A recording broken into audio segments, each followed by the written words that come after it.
அன்பு நெஞ்சங்களே, இறைவன் நமக்கு தந்த புதிய நாளிலே இறைவனுக்கு நன்றி கூறி இறை வார்த்தையால் நம் வாழ்வை பயனுள்ளதாக மாற்றுவோம். இறைவன் நம் அனைவரை நிறைவாக ஆசீர்வதித்து பாதுகாத்து வழி நடத்துவாராக. இன்றைய நற்செய்தி வாசக சிந்தனை, இயேசுவின் ஒற்றுமைக்கான ஜெபம்.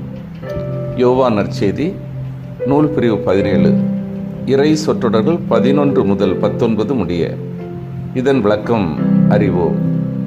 சீடர்களை தனிப்பட்ட முறையில் காத்தருளும்படி தந்தையிடம் வேண்டுகிறார் இயேசு. காரணம், அவர்களிடமிருந்து அவர் எடுபட போகிறார். ஒற்றுமையில்தான் ஆற்றல் இருக்கிறது.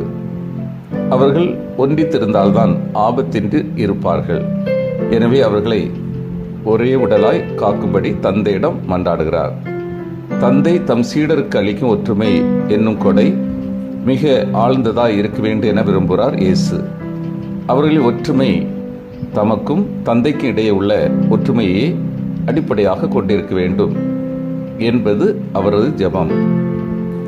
தாமும் தந்தையும் ஒன்றித்துள்ளது போல சீடர்களும் முற்றிலும் ஒன்றித்து வாழுமாறு இயேசு ஜெபிக்கிறார். இயேசு ஓர் ஆயனாக நின்று தம் சீடரை வழிநடத்தி வந்தார். எனவே எவரும் அழிவுறாது காத்து வந்தார். இருப்பினும் ஒருவரை மட்டும் அழிவிலிருந்து அவரால் தடுக்க முடியவில்லை. அவனை காப்பதற்காக அவர் செய்த முயற்சிகள் எல்லாம் விழலுக்கு இறைத்த நீராயிற்று. இயேசு தமக்கு நிகழப்போகும் அனைத்தை முன்பே கூறிவிடுகிறார். அவை நிகழும் போதும் சீட அவற்றை கண்டு மனங்கலங்கி மருளக்கூடாது. மாறாக மனத்திடம் கொண்டு மகிழ வேண்டும் என்பதை அவர் அவ்வாறு கூறியதன் நோக்கம். இயேசு இறை உண்மைகளை போதித்தார். சீடர்கள் அவற்றை ஏற்றுக்கொண்டனர். எனவே இயேசுவை வெறுத்த உலகம் அவருடைய சீடரை வெறுத்தது. பற்பல துன்பங்களை அவர்களுக்கு கொடுத்தது. தீயவன் என்பது இங்கு அழகையும் உலகில் மிகுந்துள்ள தீய சக்தியையும் குறிக்கிறது. தந்தையால் அர்ப்பணிக்கப்பட்டு உலகுக்கு அனுப்பப்பட்டவர் இயேசு. தாம் அனுப்பப்பட்டது போல் இயேசும் தம் சீடரை தம் வார்த்தைகளின் உண்மையால் அர்ப்பணம் செய்து உலகிற்கு அனுப்புகின்றார். சீடரை அர்ப்பணம் செய்து உலகிற்கு அனுப்பும் முன்பே அவர் தம்மையே அர்ப்பணமாக்குகிறார். அதாவது தந்தை தம்மை எந்த பணிக்காக பிரித்து வைத்து உலகிற்கு அனுப்பினாரோ அந்த பணிக்கு தயாராகிறார். அதாவது மக்களுக்காக தம் உயிரை கொடுக்க ஆயத்தமாகிறார். அன்பார்ந்தவர்களே, இயேசு தன்னுடைய சீடர்களுக்காக ஜெபிக்கிற பகுதியை நாம் பார்க்கிறோம்.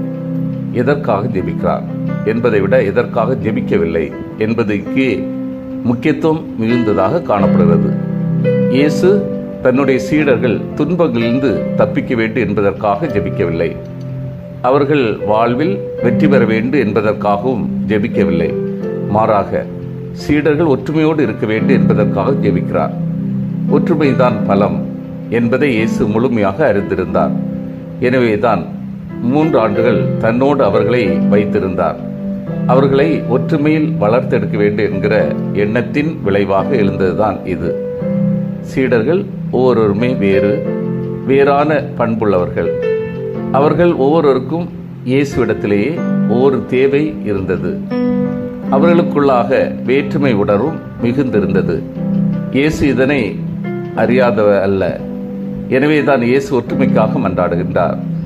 ஒற்றுமையின் மூலம் இந்த உலகத்தையே கட்டுப்பாட்டிற்குள் கொண்டு வர முடியும் என்பது இயேசுக்கு நன்றாக தெரியும். இன்றைய உலகம் முன்னேற்ற பாதையில் செல்வதற்கு மிக பெரிய தடையாக இருப்பது ஒற்றுமையின்மை. மக்கள் ஒற்றுமையாக இருந்தால் நம்மால் பிழைப்பு நடத்த முடியாது என்பதல்ல. சில அரசியல் தலைவர்கள் ஜாதி, மத, மொழி ரீதியாக மக்களை பிளவுபடுத்தி பிரிவினையை உண்டாக்குகின்றன.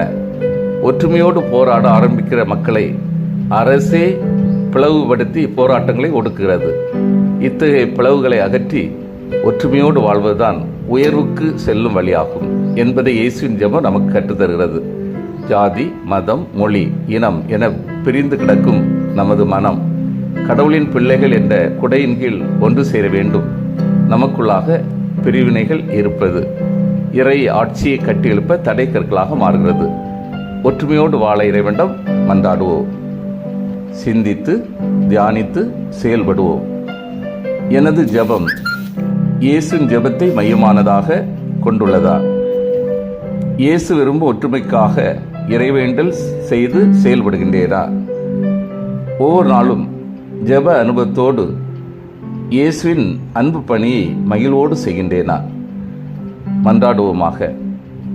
வல்லமைமிக்க இறைவா, எங்களது ஜெபம் உம்மகன் இயேசுவின் ஜெபத்தை மையமாக கொண்டதாக அமையவும், இயேசு விரும்பும் ஒற்றுமைக்காக இறைவேண்டல் செய்து செயல்படவும், ஒவ்வொரு நாளும் ஜெப அனுபவத்தோடு இயேசுவின் அன்பு பணியை மகிழ்வோடு செய்யவும் வரம் தாரும்.